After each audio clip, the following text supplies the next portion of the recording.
Yang spesifik tentang itu aja, tentang anak presiden yang maju pada bapaknya sedang menjabat. Jadi bukan gini, dia nggak mempermasalahkan anak presiden nggak boleh maju, karena semua anak presiden boleh maju. Ada Bush senior, ada Bush junior, ada ya kan, Kennedy juga, Kennedy ini, Kennedy itu, atau apalah ceritanya kita sebut aja. Ini mereka melihat jarang atau nggak ada kali mereka lihat anak dari seorang presiden yang menjabat didorong jadi presiden. Itu aja kayaknya Pak. Lebih ke sana, lebih ke sana. Tadi tidak lebih ke detail itu, yang ngomong soal pilpres curang itu cuma satu itu aja yang saya tahu. Ini orang luar ya, orang luar. Analisis militer Koni Rahakundini Bakri mendapat banyak pertanyaan terkait pilpres 2024 yang berlangsung belakangan ini. Koni mengaku mendapat pertanyaan dari pihak asing terkait dengan ikutnya anak presiden Gibran Rakabuming Raka dalam pilpres 2024. Menurut para warga asing dan juga media internasional, pencalonan Gibran sebagai calon wakil presiden Prabowo Subianto menimbulkan banyak kontroversi. Lantaran Gibran Rakabuming Raka maju saat ayahnya sedang menjabat sebagai presiden. Ibu ini kan pengamat militer, geopolitik dan lain sebagainya. Tadi kan aku sudah tanya Bu, sempat singgung bahwa ada 3 media asing itu kan membicarakan tentang kecurangan, tentang Gibran.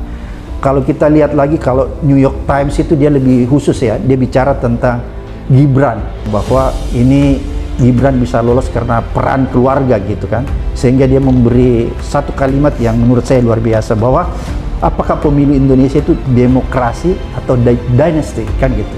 Kalau menurut Ibu, isu apa yang paling kuat di luar negeri melihat keadaan Indonesia sekarang? Ia mengatakan bahwa Jokowi yang sekarang beda dengan Jokowi yang dulu. Ia mengakui bahwa Jokowi sekarang terlihat asing bagi pemilihnya dulu. Jokowi yang dulunya sangat dekat dengan rakyat dan juga gencar melakukan pembangunan, kini dianggapnya telah berubah total. Bahkan di akhir masa jabatannya, menurut Koni, Jokowi melakukan bunuh diri dengan pencalonan Gibran yang dilakukan dengan mengacak-acak MK.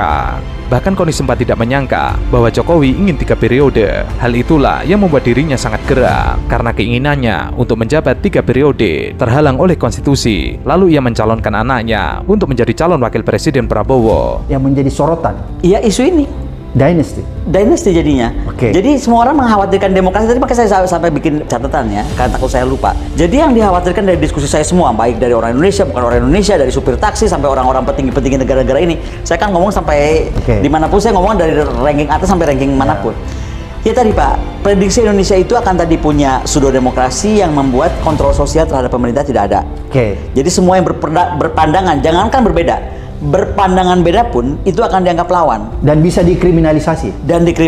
Itu yang dikhawatirkan oleh mereka. Koni mengkhawatirkan jika nantinya dunia internasional tidak percaya lagi dengan Indonesia saat terjadi krisis moneter, maka Indonesia akan sulit mencari bantuan. Selain itu, Koni juga mengkhawatirkan jika Indonesia nantinya dipimpin oleh orang-orang yang berorientasi dinasti politik, maka kemungkinan demokrasi Indonesia akan terus menurun. Kemudian juga ada mismanagement, dan juga kemudian yang paling ngeri adalah social trust akan menurun. Dan kalau social trust menurun, international trust menurun. Bisa dibayangkan kalau ini terjadi kemudian ada goncangan ekonomi. Maka kasus 98 itu pasti terulang. Karena apa? Ketika kepercayaan nasional menurun, kemudian kepercayaan internasional menurun, maka investment itu pasti ada yang ragu-ragu masuk. Satu ragu, kemudian ada capital flight terjadi. Nah, itu berapa besar goncangan atau berapa besar kita mampu menahan? Misalnya nih, lonjakan dolar kan kita bisa langsung BI turun tangan, ya kan? Atau dolar kita bisa peg. Ingat nggak zaman 98 itu kan dolar di peg yang nggak tertentu. Tapi itu kan napasnya mesti panjang Pak negara. Sementara tadi spending itu lagi banyak. Dan untuk spending kemarin Pilpres ternyata 5% ya dari masing-masing KL itu dipotong. Itu mereka udah cukup salah. Kesalahan kita dalam arti pada waktu persiapan dulu kita tidak cukup kritis dan tidak cukup teliti. Sekarang yang kita terima adalah akibatnya.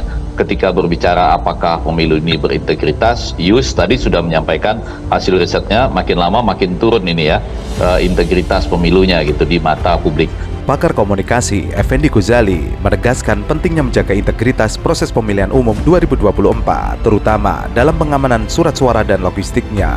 Effendi menyampaikan bahwa upaya tersebut merupakan langkah antisipasi untuk menghindari potensi gangguan yang tidak diinginkan selama pelaksanaan pemilu 2024. Tapi saya mau menyampaikan 3 hal itu adalah, yang pertama, kalau itu ada film Dirty Vote, sebetulnya kami secara kualitatif menemukan banyak sekali persoalan dirty social aids. Jadi persoalan bantuan sosial ini ya, dulu saya sempat ribut serius untuk mengatakan harus ada datanya secara nasional itu kapan bantuan sosial ini ada di daerah mana, apakah digunakan secara gamblang buat kepentingan elektoral misalnya. Ini kan saya tadi baca di Kompas juga kalau nggak salah ya, begitu besar orang yang menerima bantuan sosial dalam pemilu ini ya, dan kemudian apa akibatnya. Effendi juga menilai penyaluran bantuan sosial menjelang pemilu merupakan tindakan yang akhirnya menjadi permasalahan di masyarakat.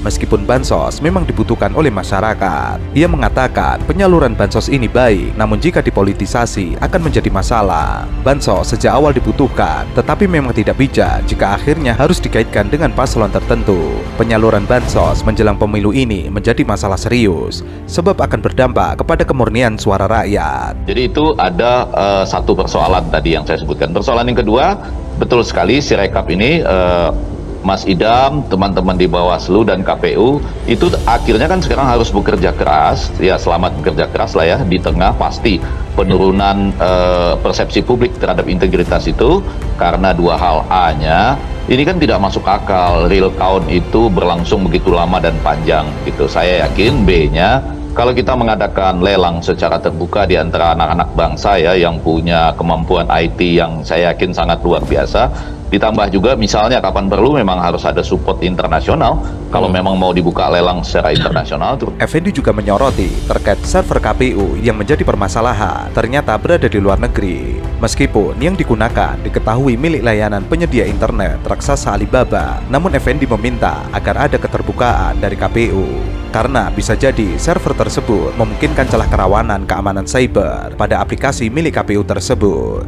Merujuk peraturan pemerintah nomor 71 tahun 2019 tentang penyelenggaraan sistem dan transaksi elektronik dan Undang-Undang nomor 27 tahun 2022 tentang perlindungan data pribadi, data seluruh masyarakat Indonesia harusnya berada di Indonesia. Meskipun Alibaba Hosting umumnya dipakai perusahaan swasta untuk e-commerce, ditakutkan ada campur aduk dengan jutaan data lain dan ini berisiko bocor. Pertama saya mau mengatakan itu tidak ada masalah tempatnya ada di negara mana dalam konteks tertentu sejauh 4 algoritma dari IT KPU di seluruh dunia ya election itu. Satu, bahwa seluruh orang tahu persis sistemnya dipakai apa, dibuat oleh siapa, tempatnya di mana, biayanya berapa atau pakai APBN.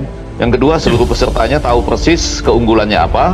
Yang ketiga, kelemahannya apa, dan kemudian ada update-nya ya secara berkala selama misalnya 6 jam sekali. Kalau itu ada, harusnya saya yakin Iqbal dan para pemirsa 2 kali 24 jam sudah selesai itu yang namanya Sirekap. Selain itu, menurut Effendi Ghazali, pemilu 2024 bermasalah lantaran ada pelanggaran etika. Ia menyoroti pentingnya etika dalam pengambilan keputusan MK serta mengkritik ketidakjelasan dalam keputusan MK. Meskipun sah dalam konteks demokrasi, perlu mengkaji lebih dalam keberadaan aspek etika dan moral dalam keputusan MK. Selain kontroversi hukum, keputusan tersebut juga memiliki dampak politik yang signifikan terkait kredibilitas Gibran Rakabuming Raka sebagai calon wakil presiden. Nah, yang ketiga, tentu saja integritas pemilu ini bermasalah karena ada kaitannya dengan pelanggaran etika. Tadi saya lihat ada beberapa pengamat ya, sudah antara lain Prof.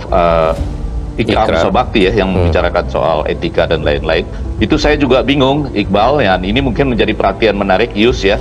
Nanti terutama dalam konteks bagaimana semua orang yang menyuarakan tentang pelanggaran etika itu tiba-tiba sekarang berhenti setelah melihat hasil quick count. Hasil quick count ini cuma melukiskan dua hal ya sebetulnya. Yang pertama, apakah publik tidak mengerti tentang pelanggaran etika ataukah publik itu tidak peduli dengan pelanggaran etika.